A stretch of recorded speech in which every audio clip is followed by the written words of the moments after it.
Moni teenager nde nkhani yathu ikutitengera ku USA ku Texas koma ikhala yayifupi nde chakumwa chipeze kuti mwangogugudiza.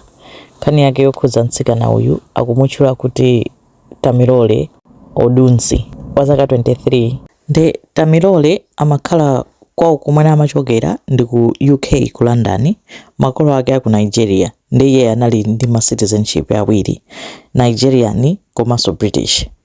Koma ali zaka 17 anachoka ku UK anasamukira ku USA ku Texas ata amakapanga skulu yake, amakapanga nursing.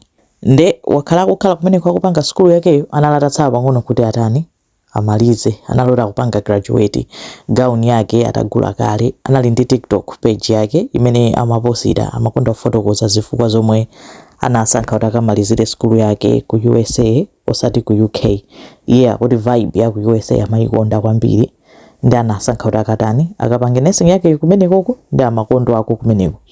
Nde 2 months before graduation anapeza kuti amapanga share complex nyumba titika ndi mzibambo wina wake ati dzina lake Grant. Mzibambo wachikulire wa zaka 40 chakuti iye wa zaka 23. Sukuti anthu onewo kuti amadziwana kuti anapangana kuti tizikhala nyumba iyi koma nozicha zongonena kuti iyi ndi student house, iyeyo room yake iyi, abambowo anali ndi room yawo oti amakhalira chapafupi mu malo amodzi. Koma ati anthu asuti amagwirizana aya ati amayambana anthu awiriwa. Nde uyu Tamilole akupanga zake ali prepared kuti basi maphunziro anga ndamaliza zikuyenda ndikumaliza ndikhala nesi, looking forward to tsogolo. Pamene abambo amangu mutana amangomuyang'anisisa ndati abambo anali ndi amphaka. Nde kaya Tamilole sama akonda amphaka ukazi makhala bwanji pamakhala mpungwepungwe pakati pa anthu awiriwa. Nkupezeka kuti pa 26 April 2025 apolisi anabwera kuzachipanga welfare check ku nyumba kwa Tamilole kapena tichikulumu kwa Tamilole. The welfare check amapanga nthawi zambiri munthu akadandaula ku polisi kuti wakuti sitikumutani sitikumpeza, tikamuimbira foni sakuyankha komanso sitikumuona. Ndi apolisi amatha kungopita kukazungulira kuti akachite check kuti munthu ali bwinobwino. Ndi apolisi anapita kukapanga welfare check. Anagogoda chitseko sichinatsekulidwe koma analowa anyway. Atalowa chinthu choyamba chomwe anaona Tamilole ali pansi ku kitchen, magazi pena paliponse atatabaidwa kunsana koseko atafa. Apolisi ndi chani kuyamba kusakasaka kuti kuyamba kugogoda malumu ena chani, kugogoda lumu ina akwapeza abambo acha Grant acha nawonso tani obayidwa, nawonso anathamanga nawo kupita nawo kuchipatala. Kuchipatalako anatuluka awatana awatsekera. Ndi nkhani nayo kuti chachitika nchani, awa ndi obayidwa, mtsikanayu wabayidwa koma wafa. So nzoti anthuwa chilipo mwina amamenyana ndi kuyamba maona ngati abayana, koma anapeza kuti yayi mzibambo uyu wazibaya yekha after kumupha ndani Tamilole akuti amahayesera kuti aziphe. Ndi mpaka na apolisi kuwapeza kuwafunsa chomwe ayambana atukha ngati nkhani zake zinaiza mpaka ukhawo kaya Tamilole ananyamula mpaka kumuponyera uko, kaya zina atani abambo kukwiya mpaka kumbayabaya choncho kumutani kumupha. Basi mwana moyo wake wathera pamenepo. Mwana unena kuti graduation inali masiku angapo, afuna kukhala nesi tsogolo labwino lopambana. Mwana wa zaka 23 amupha just like that.